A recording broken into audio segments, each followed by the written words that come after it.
کہ آپ صلی اللہ علیہ وسلم کو چھوڑ کر ہم اوروں کے پاس جو گئے اور ان سے جو فیصلے کرائے تو اس سے ہمارا مقصد بھلائی اور موافقت تھا، یہ نہیں کہ ہم ان کے فیصلے کو صحیح سمجھتے ہیں۔ اللہ تعالیٰ نے ان کے بارے میں ایک دوسری جگہ ارشاد فرمایا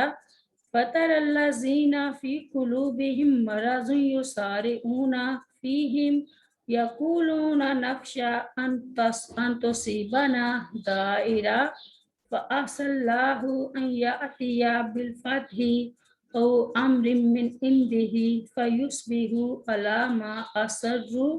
فِي أَنفُسِهِمْ نَادِمِينَ۔ سورۃ المائدہ میں پس تو ان لوگوں کو دیکھے گا جن کے دلوں میں ایک بیماری ہے کہ وہ دوڑ کر ان میں جاتے ہیں، کہتے ہیں ہم ڈرتے ہیں کہ ہمیں کوئی چکر آ پہنچے، تو قریب ہے کہ اللہ تعالیٰ فتح لے آئے یا اپنے پاس سے کوئی اور معاملہ، تو وہ اس پر جو انہوں نے اپنے دلوں میں چھپایا تھا پشیمان ہو جائیں۔ آیت نمبر 64۔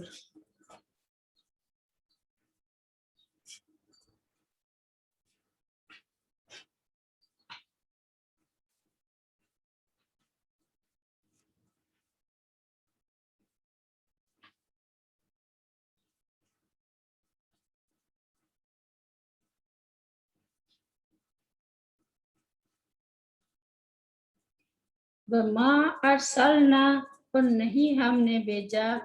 مِن رسول کوئی رسول الا مگر لیطاع اس لیے کہ وہ اطاعت کیا جائے بِإِذْنِ اللہ اللہ تعالیٰ کے حکم سے، وَلَوْ اور اگر انہم بلا شبہ وہ لوگ اس جب ظلموا انہوں نے ظلم کیا انفسہم اپنی جانوں پر جاؤکا وہ آتے ہیں آپ کے پاس فاستغفر اللہ پھر وہ معافی مانگتے اللہ تعالیٰ سے واستغفر اور معافی مانگتا لہم الرسول ان کے لیے رسول لوجد اللہ تو یقیناً وہ پاتے اللہ تعالیٰ کو تواب الرحیمہ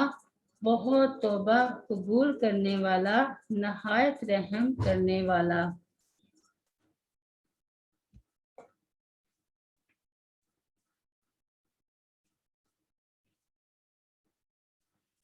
مغفرت کے لیے بارگاہ الہی ہی میں توبہ و استغفار ضروری اور کافی ہے، لیکن جہاں ان کو کہا گیا کہ اے پیغمبر وہ تیرے پاس آتے اور اللہ تعالیٰ سے مغفرت طلب کرتے اور تو بھی ان کے لیے مغفرت طلب کرتا، یہ اس لیے کہ چونکہ انہوں نے فصل خصومات یعنی جھگڑوں کے فیصلوں کے لیے دوسروں کی طرف رجوع کر کے آپ صلی اللہ علیہ وسلم کا استخفاف کیا تھا، اس لیے اس کے ازالے کے لیے آپ صلی اللہ علیہ وسلم کے پاس آنے کی تاکید کی۔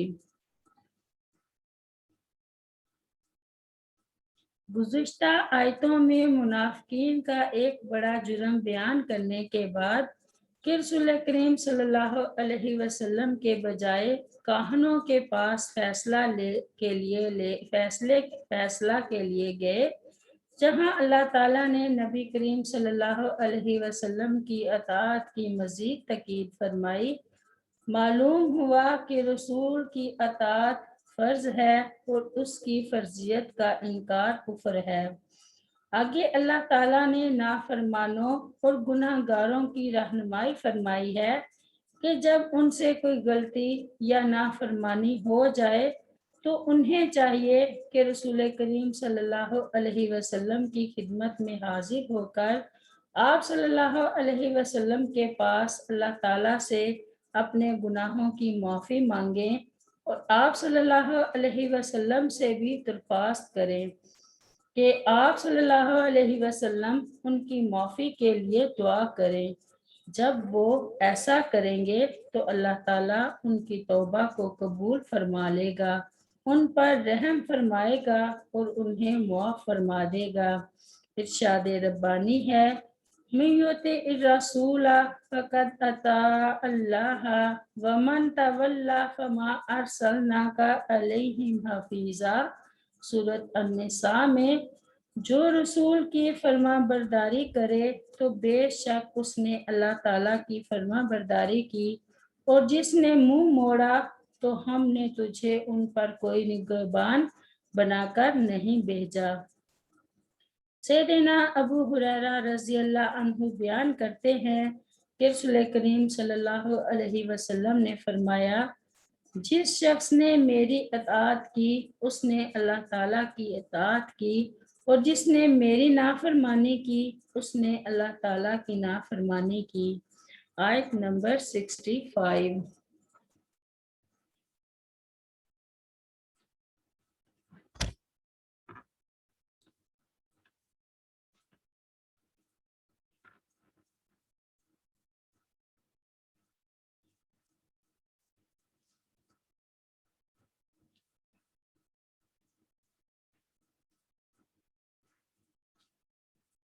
فلا و ربی کا، پس آپ کے رب کی قسم، لا یؤمنون، نہیں وہ مومن ہو سکتے، حتیٰ یہاں تک کہ یحکموا کا، وہ حاکم مانے آپ کو، فیما اس چیز میں کہ شجرہ اختلاف ہو جائے، بینہم ان کے درمیان، ثم پھر لا یجدوا نہ وہ پائیں، فی انفسہم اپنے دلوں میں، حرجن کوئی تنگی، مما قضیتا اس سے جو آپ فیصلہ کر دیں، وَيُسَلِّمُوا اور وہ تسلیم کر لیں، تسلیمہ دل و جان سے تسلیم کرنا۔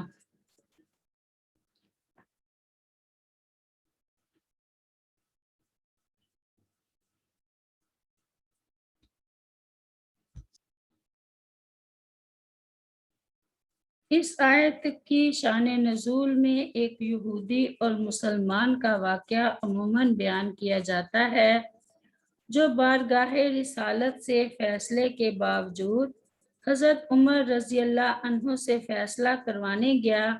جس پر حضرت عمر رضی اللہ عنہ نے اس مسلمان کا سر قلم کر دیا، لیکن سندن یہ واقعہ صحیح نہیں ہے، جیسا کہ ابن کثیر نے بھی وضاحت کی ہے۔ صحیح واقعہ جو اس آیت کے نزول کا سبب ہے وہ یہ ہے کہ حضرت زبیر رضی اللہ عنہ کا جو رسول کریم صلی اللہ علیہ وسلم کے پھوپھیزاد تھے، اور ایک آدمی کا کھیت کو سیراب کرنے والے نالے کے پانی پر جھگڑا ہو گیا۔ معاملہ نبی صلی اللہ علیہ وسلم تک پہنچا تو آپ صلی اللہ علیہ وسلم نے صورتحال کا جائزہ لے کر جو فیصلہ دیا تو اتفاق سے حضرت زبیر رضی اللہ عنہ کے حق میں تھا، جس پر دوسرے آدمی نے کہا کہ آپ صلی اللہ علیہ وسلم نے یہ فیصلہ اس لیے کیا ہے کہ وہ آپ صلی اللہ علیہ وسلم کے پھوپھیزاد ہے۔ اس پر یہ آیت نازل ہوئی۔ آیت کا مطلب یہ ہوا کہ نبی صلی اللہ علیہ وسلم کی کسی بات یا فیصلے سے اختلاف تو کجا، دل میں انقباض بھی محسوس کرنا ایمان کے منافی ہے۔ یہ آیت بھی منکرین حدیث کے لیے تو ہے ہی، مگر دیگر افراد کے لیے بھی لمحہ فکریہ ہے، جو قول عوام کے مقابلے میں حدیث صحیح سے انقباض ہی محسوس نہیں کرتے، بلکہ یا تو کھلے لفظوں میں اسے ماننے سے انکار کر دیتے ہیں، یا اس کی دور دراز کار تعویل کر کے یا سکہ راویوں کو ضعیف باور کرا کے مسترد کرنے کی مذموم صحیح کرتے ہیں۔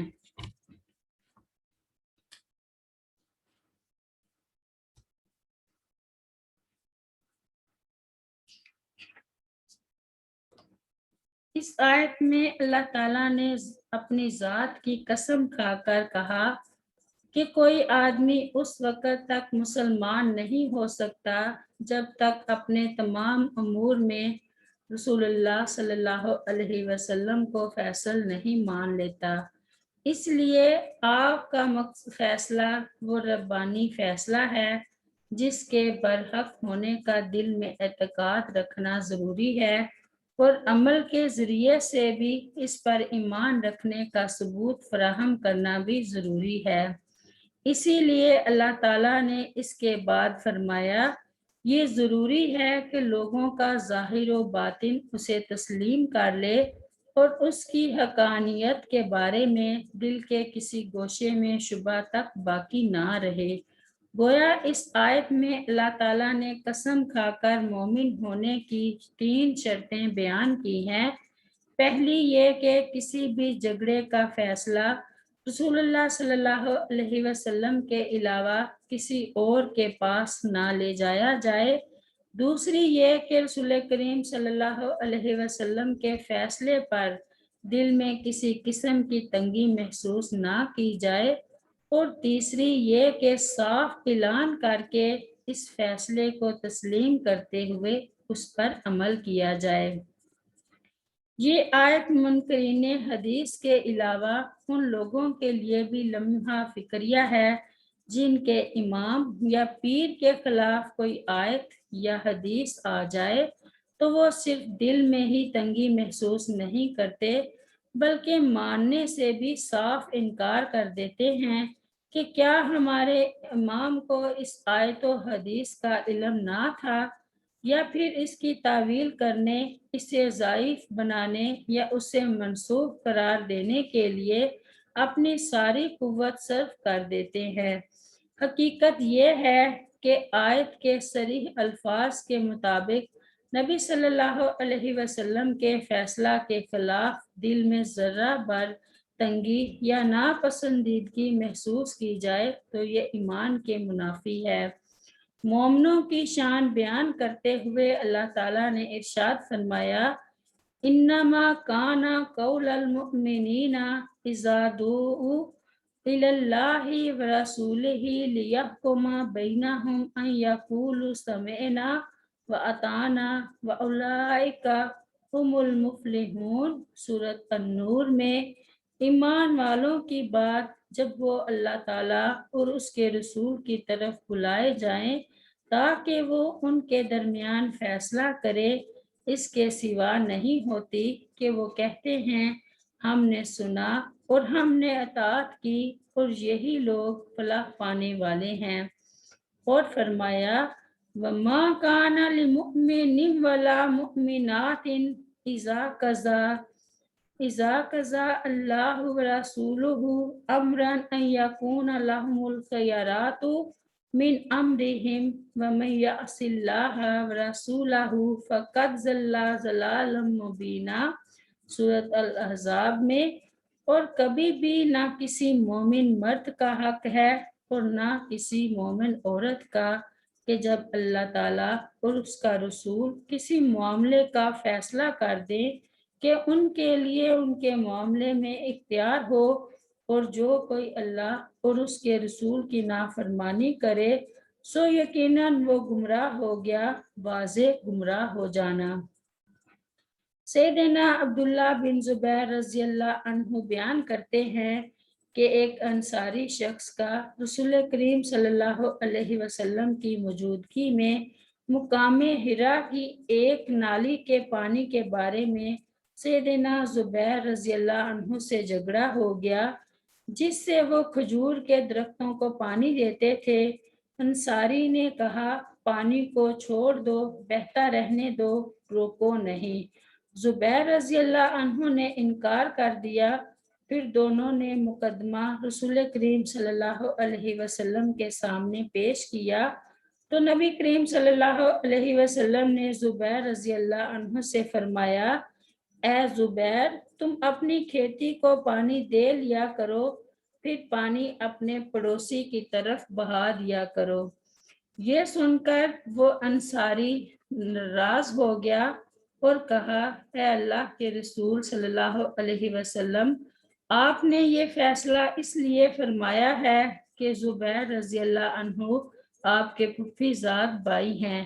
یہ سن کر رسول کریم صلی اللہ علیہ وسلم کے چہرے کا رنگ متغیر ہو گیا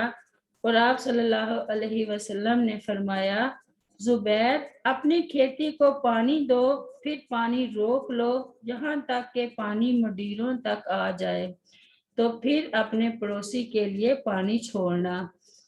اس طرح انصاری کے نبی صلی اللہ علیہ وسلم کو ناراض کرنے کے بعد آپ صلی اللہ علیہ وسلم نے اپنے صریح حکم کے مطابق سیدنا زبیر رضی اللہ عنہ کو اختیار دیا کہ وہ اپنا حق پورا وصول کر لیں، حالانکہ اس سے پہلے آپ صلی اللہ علیہ وسلم نے جو صورت پیش فرمائی تھی اس میں دونوں کے لیے سہولت تھی۔ سیدنا زبیر رضی اللہ عنہ بیان فرماتے ہیں کہ میرا خیال ہے کہ یہ آیت کریمہ فلا و ربی کا لا یؤمنون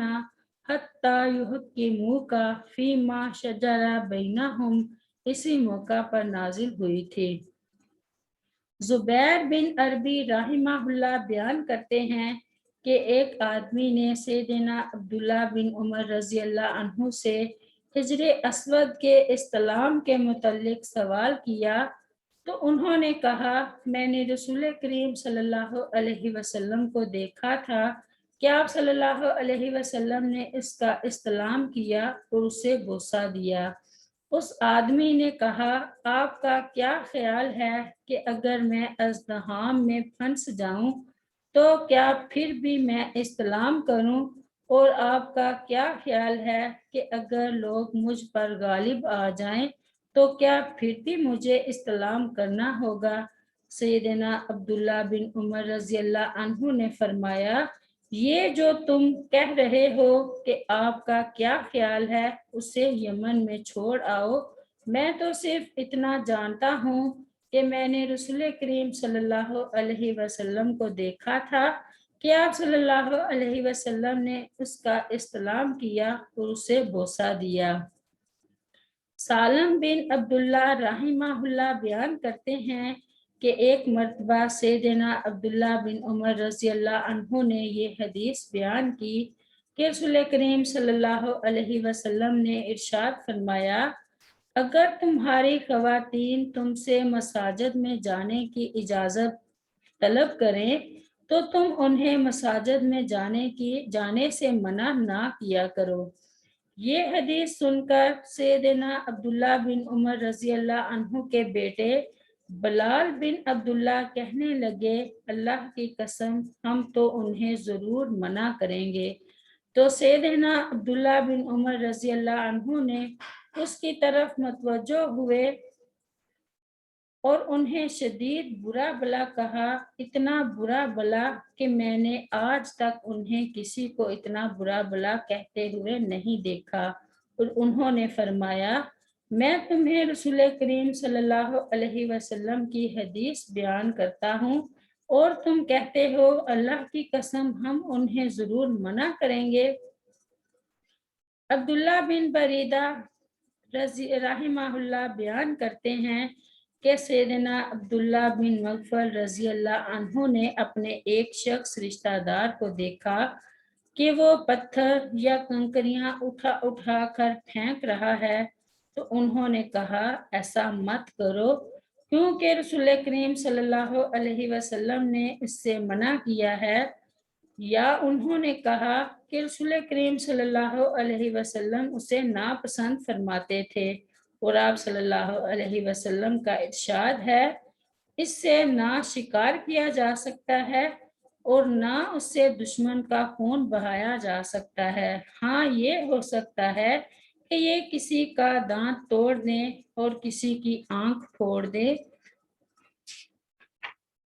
اس کے بعد سیدنا عبداللہ بن مغفر رضی اللہ عنہ نے اسی آدمی کو پھر دیکھا کہ وہ اسی طرح کنکریاں یا پتھر اٹھا کر پھینک رہا ہے، تو وہ کہنے لگے میں تمہیں رسول کریم صلی اللہ علیہ وسلم کی حدیث بیان کرتا ہوں کہ آپ صلی اللہ علیہ وسلم نے ایسا کرنے سے منع کیا ہے یا اسے ناپسند کیا ہے تو تم پھر بھی اسی طرح کنکریاں پھینک رہے ہو، میں تم سے اتنا عرصہ بات نہیں کروں گا۔ یا ایک روایت میں ہے کہ انہوں نے کہا میں تم سے کبھی بات نہیں کروں گا۔ سبحان ربک رب العزت عما یصفون وسلام علی المرسلین والحمد للہ رب العالمین۔ السلام علیکم ورحمۃ اللہ وبرکاتہ۔